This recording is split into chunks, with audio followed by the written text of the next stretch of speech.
휴대폰으로 바이낸스를 열었는데 어느 날부터 업데이트 버튼이 사라지고 접속이 버벅거린다. 이런 장면이 남의 일이 아닙니다.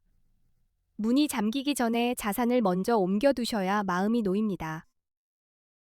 최근 한국에서 바이낸스 같은 미신고 해외 가상자산 거래소 앱이 구글 플레이 스토어에서 다운로드와 업데이트가 모두 막혔습니다. 신규 설치는 물론 기존 앱도 최신 버전으로 갈아타는 길이 끊긴 셈입니다. 이건 단순한 오류가 아니라 압박의 결과입니다. 금융당국이 강하게 밀어붙이면서 접속 제한 조치도 진행 중인 분위기이고, 오늘 막힌 게 내일 더 좁아질 수 있는 흐름입니다. 그래서 바이낸스 이용자라면 선택이 빨라야 합니다. 거래가 잘 되던 시절처럼 느긋하게 두면 나중에는 로그인은 되는데 기능이 하나씩 멈추는 답답한 상황을 마주할 수 있습니다. 특히 앱을 한번 지웠다가 다시 깔려고 하면 설치 자체가 막히는 경우가 생깁니다. 업데이트가 막히면 보안 패치도 늦어지고 접속 제한이 붙으면 출금 타이밍이 더 촉박해질 수 있습니다. 이번 제재의 핵심은 FIU 신고 여부입니다. 바이낸스는 국내 금융당국인 금융정보분석원에 가상자산사업자, 즉 바스프로 정식 신고한 상태가 아니라서 제재 대상에 정면에 서게 됐습니다. 구글 정책도 큰 축입니다. 구글이 한국금융당국 요청에 따라 미신고 해외 거래소 앱을 플레이 스토어에서 퇴출시키기로 방향을 잡았고, 그 결과가 다운로드와 업데이트 차단으로 드러난 겁니다. 여기에 세금 이슈가 불쏘시개처럼 붙었습니다. 국내 거래소는 앞으로 세금 부과가 예정돼 있는데 해외 거래소는 세금을 부과하기 상대적으로 어렵습니다. 그러니 금융당국이 더 강하게 조치하는 흐름으로 보입니다. 기존 이용자는 이미 설치된 앱이 당분간은 작동할 수 있습니다. 다만 업데이트가 막히는 순간부터 시간이 적이 됩니다. 다음 단계로 접속 차단이 오면 준비 없이 맞닥뜨리기 쉽습니다. 가장 안전한 대처로는 자산을 개인 지갑으로 출금해 두는 방법이 거론됩니다. 거래소가 흔들릴 때는 내 지갑으로 옮겨두는 게 방패가 됩니다. 지갑이 낯설면 소액으로 흐름부터 익히면 됩니다. 개인 지갑은 쉽게 말해 내 열쇠로 여는 금고에 가깝습니다. 거래소에 두면 편하지만 외부 변수가 생기면 내 통제력이 줄어듭니다. 이번처럼 정책이 바뀌는 시기엔 통제력을 되찾는 게 핵심입니다. 또 다른 선택은 다른 거래소로 신속히 옮기는 겁니다. 바이낸스의 자산을 그대로 둔 채로 상황을 지켜보는 건 폭우 예보가 뜬 날 창문을 열어둔 것과 비슷합니다. 신규 이용자는 더 막막합니다. 플레이 스토어에서 앱 설치가 불가능해졌고 웹사이트 접속도 제한될 수 있습니다. 처음부터 길이 막히면 가입 자체가 어려워져서 타이밍을 놓치기 쉽습니다. 우회 사례로는 VPN 사용 같은 방법이 언급됩니다. 하지만 보안 위험과 법적 부담을 함께 감수해야 합니다. 급한 마음에 무리하게 우회하다가 계정 보안이 흔들리면 손실이 더 커질 수 있습니다. 국내 거래소가 대안처럼 보일 수도 있습니다. 다만 국내는 레버리지를 쓸 수 없고 거래 수수료도 높은 편입니다. 게다가 추후 세금까지 부과될 예정이라 선물 단타 목적이라면 저는 추천하지 않습니다. 그래서 이번 사태 이후 한국인들이 가장 많이 가입하고 이동하는 거래소 5곳을 따로 비교해 두었습니다. 조건이 맞는 곳만 추려서 이동할 때 시간을 아끼도록 정리해 둔 자료입니다. 그 5곳은 원화 입금이 가능하고 한글 지원도 됩니다. 수수료가 저렴한 편인 곳을 포함했고, 가입하면 $100를 지급하는 이벤트를 진행하는 곳도 넣었습니다. 급할수록 이런 조건이 체감 차이를 만듭니다. 5곳의 장단점, 원화 입금 방식, 수수료 구조, 이벤트 조건은 고정 댓글에 한눈에 보이게 정리해 두었습니다. 지금은 검색할 시간이 아니라 옮길 시간이니 고정 댓글을 먼저 확인하시면 됩니다. 이제부터는 코인 선물 거래의 기본 단타법으로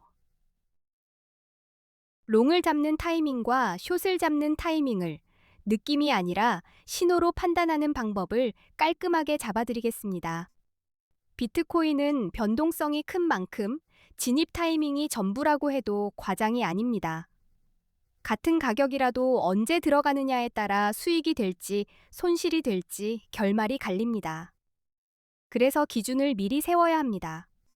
먼저 롱 포지션은 비트코인 가격이 오를 거라고 예상하며 들어가는 매수 포지션입니다.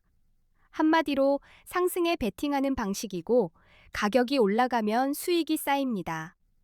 상승 파도를 타는 느낌입니다. 숏 포지션은 비트코인 가격이 떨어질 거라고 예상할 때 진입합니다.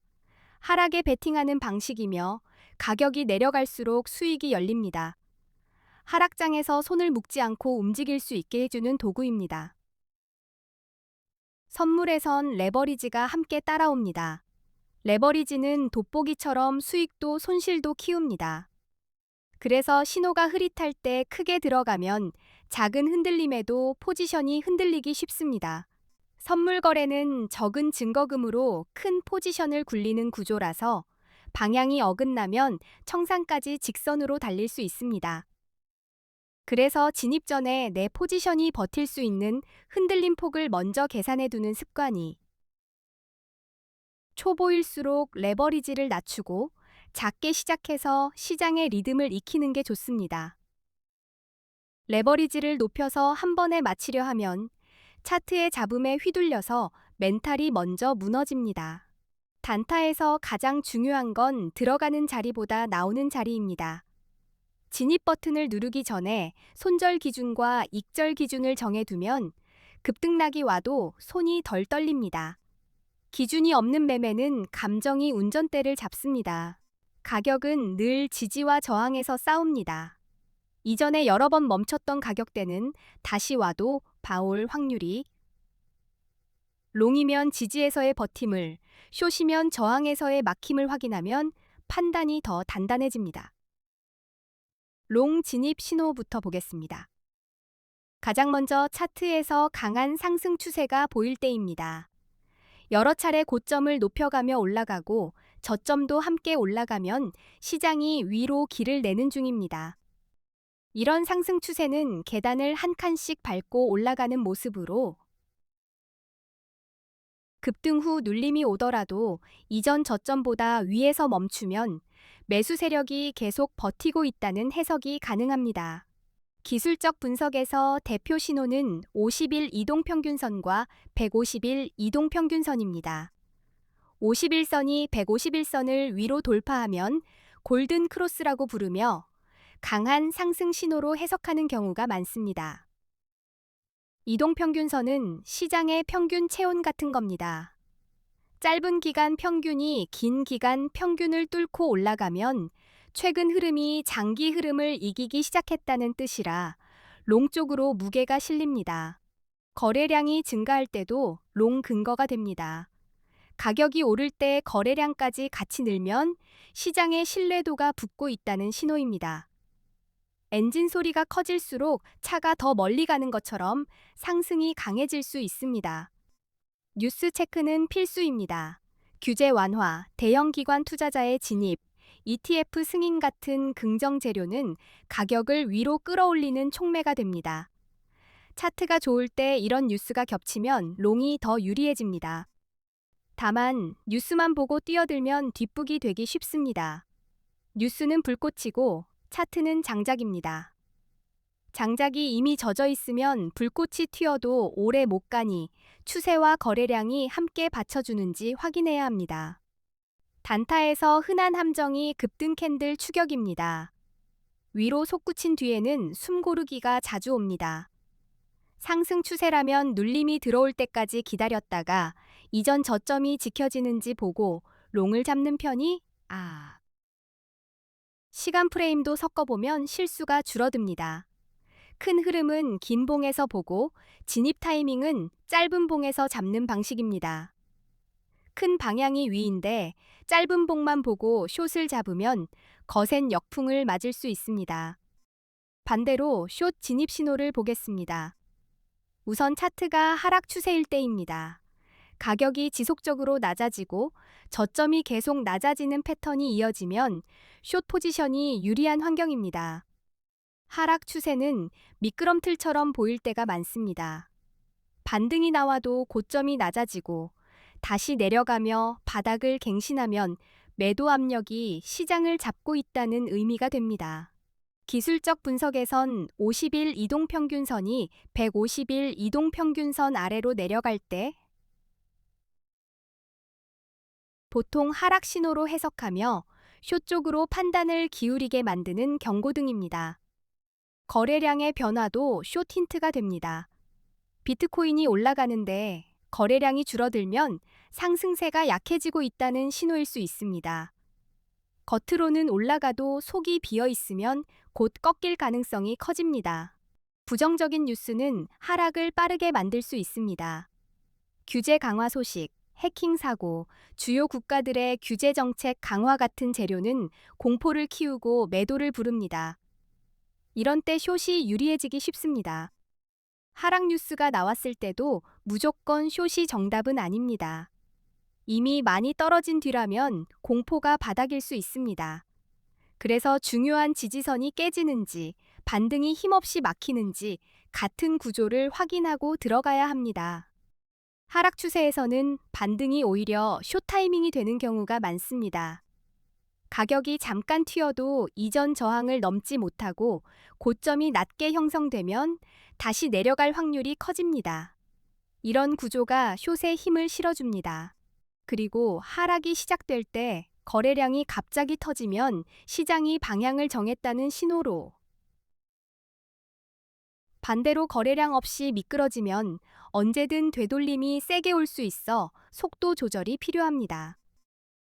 이제 보조지표를 활용하는 방법을 붙이겠습니다. 비트코인 시장에선 기술적 분석이 특히 중요합니다. 대표적으로 RSI, 맥디, 볼린저 밴드가 많이 쓰이며 트렌드와 변동성을 읽는 데 도움을 줍니다. RSI는 과매수와 과매도를 보는 지표입니다. RSI가 70 이상이면 과매수로 해석해 숏을 고려할 수 있고 30 이하이면 과매도로 해석해 롱이 유리할 수. RSI를 볼 때는 숫자만 보지 말고 방향도 봅니다. 가격이 신고가를 찍는데 RSI는 더 못 올라가면 힘이 빠지는 신호로 해석될 수 있습니다. 반대로 가격은 밀리는데 RSI가 올라오면 매도 힘이 약해진 겁니다. 강한 추세에서는 RSI가 70 위에 오래 붙어 있기도 합니다. 그래서 과매수라고 해서 바로 숏을 치기보다는 추세가 꺾이는 구조가 나오는지와 거래량 변화를 같이 보는 게 안전합니다. 다만 RSI 하나만 보고 단정하면 흔들리기 쉽습니다. 추세, 이동평균선, 거래량과 같이 맞춰보면 신호가 더 또렷해집니다. 여러 근거가 같은 방향을 가리킬 때 승률이 올라갑니다. 맥디는 추세 전환에 힌트를 주는 지표입니다. 선이 교차하는 지점이나 힘의 변화를 보면 상승이 이어질지 꺾일지 감을 잡는 데 도움이 됩니다. 단타에선 방향 확인용으로 유용합니다. 볼린저 밴드는 변동성의 확장과 수축을 보여줍니다. 밴드가 벌어지면 변동성이 커지고 좁아지면 에너지가 압축되는 구간이 됩니다. 이런 구간을 읽으면 진입 타이밍을 더 좁힐 수 있습니다. 실전에서는 매번 같은 순서로 확인하면 실수가 줄어듭니다. 차트를 열면 먼저 큰 추세가 위인지 아래인지 보고 그 다음 이동평균선과 거래량으로 힘을 확인합니다. 마지막으로 뉴스와 보조지표로 타이밍을 좁히는 방식입니다.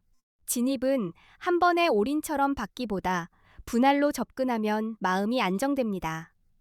예를 들어 눌림 구간에서 조금씩 담고 목표 구간에서는 조금씩 덜어내면 급등락에도 흔들림이 줄어듭니다. 단타는 속도보다 리듬입니다. 매매가 끝나면 짧게라도 기록을 남기면 성장 속도가 달라집니다. 내가 롱에서 강한지, 숏에서 약한지, 어떤 신호에 자주 속는지 보이기 시작합니다. 같은 실수를 2번 안 하는 게 수익의 시작입니다. 결국 롱은 상승 추세, 골든 크로스, 거래량 증가, 긍정 뉴스 같은 신호를 확인할수록 유리해집니다. 숏은 하락 추세, 데드크로스, 동력 약화, 부정 뉴스가 겹칠수록 확률이 올라갑니다. 고정 댓글에는 거래소 이동 정보뿐 아니라 초보가 자주 미끄러지는 구간을 줄이는 매매 꿀팁도 같이 담아두었습니다. 영상에서 들은 기준을 댓글 자료로 다시 확인하면 실전에서 손이 훨씬 빨라집니다. 마지막으로 다시 안내드립니다. 한국인들이 많이 이동하는 5거래소 비교, 원화 입금과 한글 지원, 수수료와 이벤트 내용은 고정 댓글에 정리해 두었습니다. 급한 분들은 고정 댓글부터 확인하시면 됩니다. 오늘 설명한 기준이 몸에 붙으면 단타가 훨씬 덜 흔들립니다. 앞으로도 실전에서 바로 쓰는 신호와 매매 루틴을 계속 올리겠습니다. 끝까지 시청해 주셔서 감사합니다.